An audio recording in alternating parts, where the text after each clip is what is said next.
Hi, this is Carolyn, and I'm here with Erin, and we are excited Karen Rembert is here with us. Karen has been a teaching pro for over 30 years, played in college, and is the owner of Costa Rica All-Inclusive Tennis Vacations. Erin and I were discussing how difficult tiebreakers are, and Erin said we had to have Karen on the podcast to discuss this. So, Erin, can you start us off with the first question? Hey, Karen, can you tell us your philosophy on your tiebreaker? It's philosophy/strategy, really, on tiebreakers. I learned this from you in Costa Rica, and I think about it often, although I told Carolyn right before we started recording that I played a tiebreaker this weekend. I totally forgot to integrate it. Instead, I just went into the tiebreaker really mad. That does not work for tiebreakers. Do not recommend going in mad. And that is part of my tiebreak philosophy, is that you're dead even. It's a wash, right? It's basically a brand new match set game, however you want to look at it. And you have to have that mindset that, all right. And if you're in a tiebreaker, you're probably playing somebody that's pretty close to your ability. So you're not going to go out and win that tiebreaker 7-0 or 10-0. It's going to be a battle, and it's going to be a lot of switches in momentum up and down. You're going your way really well for a while and then not going your way, and you have to hang in there. So one thing that I've been doing for years is I take that tiebreaker as mini games. So every 2 service points is a game. And what I'm trying to do is I'm trying to win the very first point of that mini game. So if I win that very first point, then the second point is a bonus point. Right. If I don't win that, no worries. I'm going to try and win this. I'm going to try and win the second point. So I'm fine. So if I take that philosophy the whole way, and if I don't win either of them, like, no worries, I'm gonna go back to that same philosophy. If I'm now returning serve, we're gonna try and win that first point. If we don't win that first point, no biggie, we're gonna try and win the second. If we do, we can play loose, we've got a bonus point. So, and that way I'm not going, oh my goodness, it's 8-7 and I'm nervous. And if I get this point, I'm up 9-7, and then I'm going to congratulate them when I win 10-7. And then all of a sudden it doesn't go that way. And, that's what I do. So, and that goes kind of into my second part. And I do this a lot in the matches when I feel myself getting nervous towards the end of that breaker, is I'll lie to myself about the score. You know, if I'm up 9-6, it's 3-5. Come on, bear down, it's 3-5. And then I'm almost a little bit surprised when I win the match, because I'm like, I thought it was 3-5. So that keeps me very much grounded and in the present. So I explained it to Carolyn incorrectly. So I actually said, when you're serving, obviously you want to hold your serve, even if that's for 1 point. Like if I'm the first server in a tiebreaker, my first thought is hold my serve, right? So if I hold my serve and then my opponent's serve, I'm trying to at least just get one of their points, right? Correct. That's absolutely correct. Okay. What I've found is in women's doubles, holding serve and breaking serve are not as 50, big as a 50. Factor as in a men's match. So I've kind of moved a little bit away from the holding serve, breaking serve for women's doubles. You know, we're not 6'8". We're not, hitting serving bomb first serves and getting those free points. So I just got back from the Southern Cup, the Senior Southern Cup in Alabama, and watched a lot of matches, and especially in the women's. And these are the best women in the South.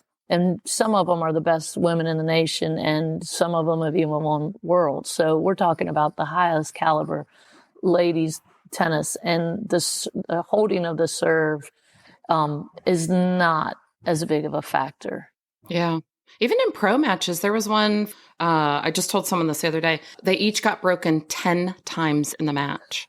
Right. It was like neither one could hold. So, and I've been in matches like that where it's like, the first one to hold is the one, like, you think 6-4 is only a single break, right? You're like, oh, I won the first set 6-4. And that's like, what, that could be one break. But actually it was like 4 breaks on each side. Right. There were no holds on. There were no holds. Exactly. Yeah. It was like someone finally actually held.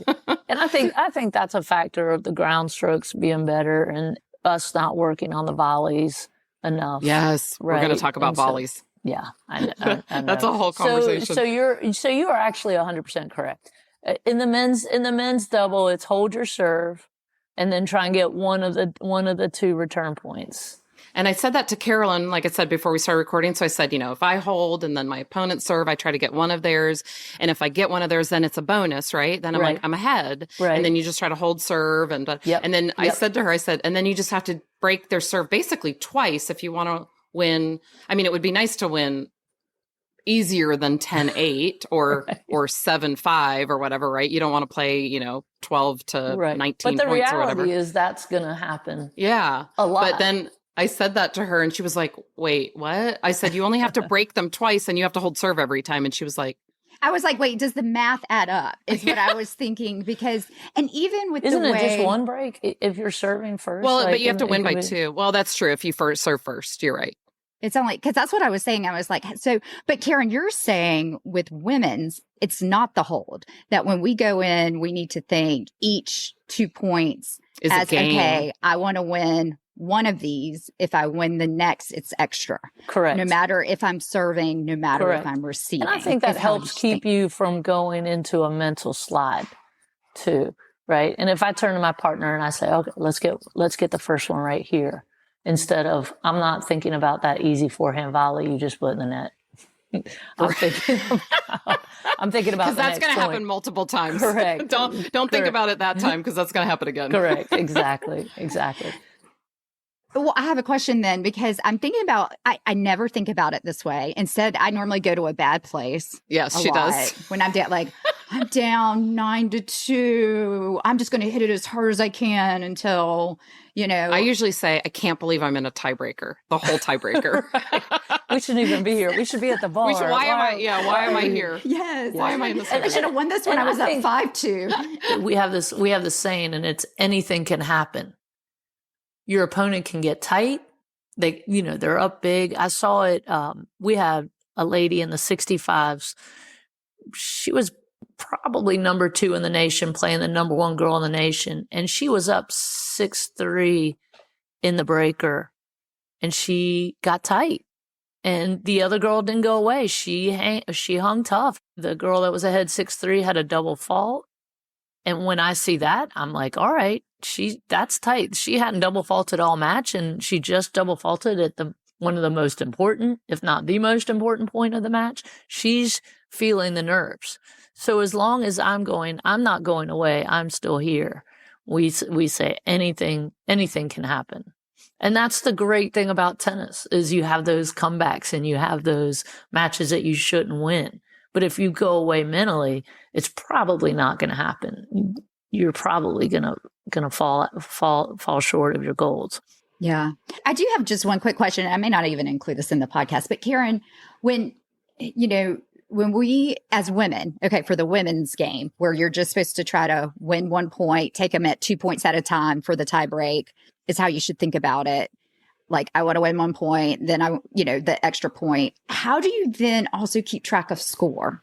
Like, that's the part that I've had issues with in tie breaks is that we've tried, I've sometimes kind of even flipped the score in my head, but then I'm like, oh, but I still need to keep track of the score so that, do you know what I'm talking about? Yes, like, how do you keep this all in your head? I think there's like a before a point thought and an after a point thought. So as I'm getting ready to serve or getting ready to return, I'm going, okay, first point, let's get this first point. Point finishes in my head. I go, okay, we're up 3-2. And then I'm getting ready to return. Okay, second point, let's go. So it's a before the point thought and then an after the point thought. And then I'm hoping somebody else is keeping up with it too. Right. Right. And then if we're playing Komen, I'm using the score markers for that reason. Right. So at least we're not going to get too far off base. But that's a good question. Yeah. I think that I definitely, I wonder how many thoughts we actually have between points. Because I'm sure there's a bunch of them, but for me, it's all right before I strike the ball, and then right after I hit the ball. So it's like a business management, keeping up with the points, right? And then it's an emotional. Okay, I'm trying to get one of these two.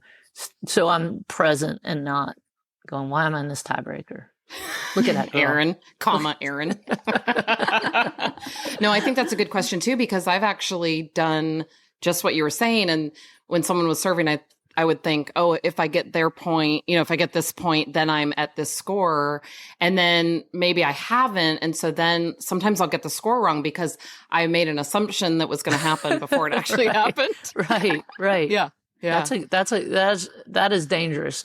Yes. Like, thinking like, oh, if I get this, I'm up 5-2, and then blah, blah, blah, and then they're like, no, you weren't. We're only at 5-4. 5 whatever. But in my head, I was, so that should be enough. Right, exactly. Doesn't that count? I thought I was ahead. I'm pretty sure. I was ahead. Yeah, I don't even know I'm in this breaker. Right.